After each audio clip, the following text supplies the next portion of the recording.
Ward മെമ്പർക്കെതിരെ വധഭീഷണി നടത്തിയ workshop ഉടമയ്ക്കെതിരെ ജനകീയ പ്രതിഷേധം. അനധികൃത വർക്ക്ഷോപ്പ് അടച്ചുപൂട്ടണമെന്നും വാർഡ് മെമ്പർക്കെതിരെ വധഭീഷണി നടത്തിയ ഉടമയെ അറസ്റ്റ് ചെയ്യണമെന്നും ആവശ്യപ്പെട്ടാണ് പ്രതിഷേധം നടത്തിയത്. കടുങ്ങല്ലൂർ പഞ്ചായത്ത് 8-ാം വാർഡ് ഉളിയന്നൂരിൽ അനധികൃതമായി പ്രവർത്തിക്കുന്ന വാഹന വർക്ക്ഷോപ്പ് ഉടമ പ്രതീഷിനെതിരെയാണ് നാട്ടുകാരുടെ ജനകീയ പ്രതിഷേധം.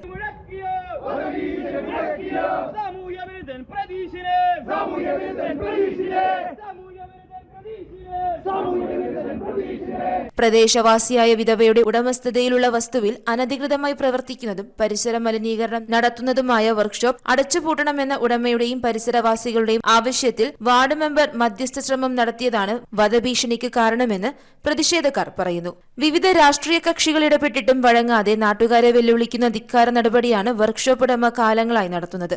ഇതുമൂലം നാട്ടുകാരുമായി നിരന്തരം പ്രശ്നങ്ങൾ പതിവാണ്. ഇയാൾക്കെതിരെ നിരവധി പരാതികൾ പോലീസിൽ നിലനിൽക്കുന്നുവെന്നാണ് പ്രതിഷേധക്കാർ അറിയിക്കുന്നത്. ഇതിനിടയിലാണ് വാഹനത്തിൽ യാത്ര ചെയ്തിരുന്ന മെമ്പറെ തടഞ്ഞു നിർത്തി പ്രതീഷ് വധഭീഷണി മുഴക്കിയത്. ഭീഷണിക്കെതിരെ മെമ്പർ സിയാദ് പറമ്പത്തോടത്ത് പോലീസിൽ പരാതി നൽകിയിട്ടുണ്ട്. പരിസര മലിനീകരണം നടത്തുന്ന അനധികൃത വർക്ക്ഷോപ്പ് അടച്ചുപൂട്ടണമെന്നും വർക്ക്ഷോപ്പ് ഉടമയെ അറസ്റ്റ് ചെയ്യണമെന്നും ആവശ്യപ്പെട്ടാണ് ജനങ്ങൾ പ്രതിഷേധ പ്രകടനം നടത്തിയത്. നൂറുകണക്കിന് ജനങ്ങൾ പങ്കെടുത്ത പ്രതിഷേധത്തെ 7-ാം വാർഡ് വികസന കമ്മിറ്റി കൺവീനർ ഹാരിസ് കുഞ്ഞുണ്ണിക്കര സംബോധന ചെയ്തു. Ward member Siyad Parambathodath workshop വിഷയവുമായി ബന്ധപ്പെട്ട് നാട്ടുകാരുടെ പരാതികൾ വിശദീകരിച്ച് സംസാരിച്ചു. പ്രശ്നപരിഹാരത്തിനായി നിയമ പോരാട്ടം നടത്താമെന്ന പ്രതിഷേധ കൂട്ടായ്മയുടെ തീരുമാനപ്രകാരം പ്രതിഷേധം താൽക്കാലികമായി അവസാനിപ്പിച്ചു.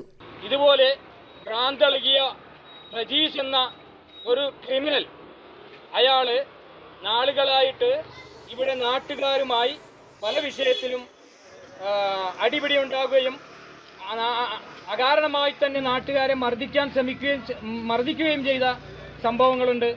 ഈ കഴിഞ്ഞ ആഴ്ചയിൽ അയാളുടെ തൊഴിലാളിയെ തന്നെ വലിച്ചു പുറത്താക്കിക്കൊണ്ട് മർദ്ദിച്ചത് നാട്ടുകാർ ദൃക്സാക്ഷിയാണ്. അതുകൂടാതെ പലരുമായിട്ടും നിത്യം വഴക്കാണ്. ആലുവ പോലീസിൽ തന്നെ നിരവധി പ്രാവശ്യം അയാൾക്കെതിരെ കേസുണ്ട്. ഈ നായയെ ഇനിയും അയച്ചുവിട്ടാൽ ഇന്ന് 6 എണ്ണത്തിന് കടിച്ച ആലപ്പുഴയിലെ നായക്കുണ്ടായ ഗതി വരാതിരിക്കാൻ അധികാരികൾ ശ്രമിച്ചാൽ നന്നായിരിക്കും എന്ന് മാത്രമാണ് നിങ്ങൾക്ക് പറയാൻ. ഇത്തരം ക്രിമിനലുകളെ ഒരു കാരണവശാലും നാട്ടിൽ വെച്ച് ഉറപ്പിക്കാൻ അനുവദിക്കരുത്. അതിന് നിങ്ങളുടെ എല്ലാവരുടെയും സഹായ സഹകരണമോ. News bureau, Aluva.